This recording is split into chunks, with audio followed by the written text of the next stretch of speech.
কি কিছু কইলেন? আপনি আমারে এত ভালোবাসেন, কিন্তু জোর করে আমারে বিয়ে করলেন না কেন? ভালোবাসলে যে বিয়ে করতে হইব এমন তো কোনো কথা নাই। আমি না হয় তোমার দূর থেকেই ভালোবাসবো। ধানটা কি বুঝেন মোরল সাহেব? করিম কাকা তো নিজে মোরল হওয়ার চিন্তায় আছে।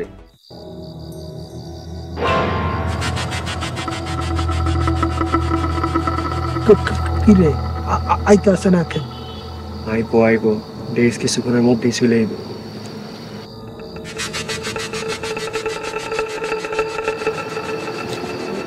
ওই যে আইতে আছে মনে হয়। হ ওইটাই তো মনে হয়।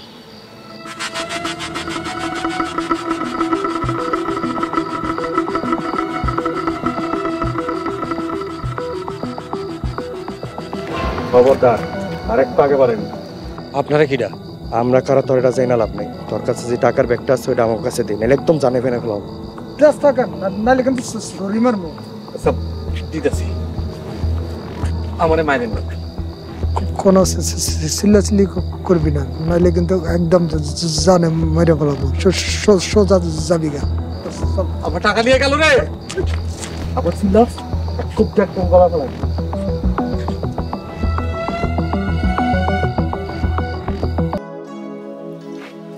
তারপরে কালকে মিটিং এ কি কইলো শেষ পর্যন্ত? এটা কইছে সবাই এক লগে কাজ করতে, আরো কইছে রিমাকে বিরুদ্ধে যাতে আমরা লড়াই করি। খবরদার এটা করবা না, তাহলে কিন্তু খুব বিপদে পড়বা। বাজান বৌমা কিন্তু ঠিক কথাই কইছে, ওরা তোকে বাপ বেটার আবার জেলে দেওয়ার চিন্তা ভাবনা করতেছে। আমিও ডিসিশন নিয়ে না করে দিছি, দাদা ভাইজান লগে আমি আর নাই। খুব ভালো কাজ করছেন আব্বা। এখন আমরা ভিন্ন হইয়া আমগো পরিবার গুছাম। হ, আর আঙ্গ পরিবারে করতে হইব আব্বা। আব্বা এলাকার বিচার আচার সব তুমি করবা। বাবা জান, আমারও অনেক দিনের ইচ্ছা হেড মোরল হমু। আপনি সবসময় আমার কথা মতো চলবেন, আমি যা যা কই তা মনোযোগ দিয়ে শুনবেন। দেখবেন আপনি 1 মাসের মধ্যেই হেড মোরল হয়ে গেছেন। আমি হবো হেড মোরল আর তুমি হইবা হেড মোরল নি। কি কর সূর্যের মা? আব্বা আর সামিয়া হইব মোরল বাড়ির সেরা বউ। হ, শাশুড়ি বউ ডিসিশন নিয়া বান্ধবীর মতো থাকবা।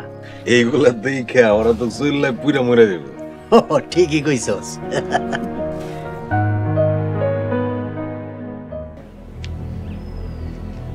সবই বুঝলাম, টাকা লুয়ে গেছে, কিন্তু এখানে টাকা আসিল কত? জমি বিক্রি 19 লাখ টাকা আছে।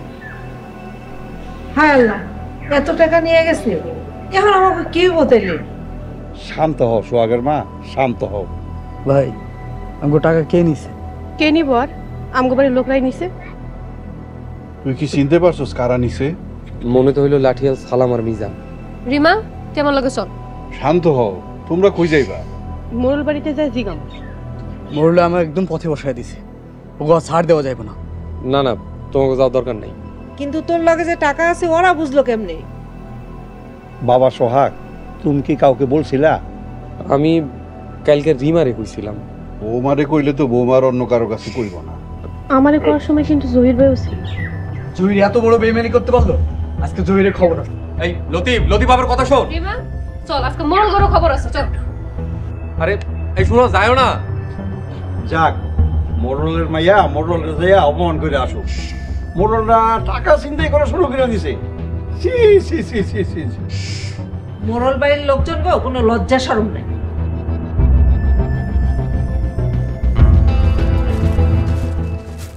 কিরে আইছস? মোরল সাহেব, এইবার তাইলে আমাদের মিশন সাকসেস। তোগো কামে আমি অত্যন্ত খুশি হয়েছি। মোরল সাহেব, তাহলে আমাগরে একটু বকশিস দিয়ে খুশি করে দেন। আরে জানোয়ারের দল, তোকে বিচার আল্লাহ করবো। মাস্টার বিড়বিড় করে কি কইতেছ? কিছু না, হিসাব করতেছিলাম। মাস্টার সালাম রে মিজান রে 1000 কইরা, না ওকে 2000 টাকা করে বকশিশ দিয়ে দাও। জি আচ্ছা, এখনই দিতেছি।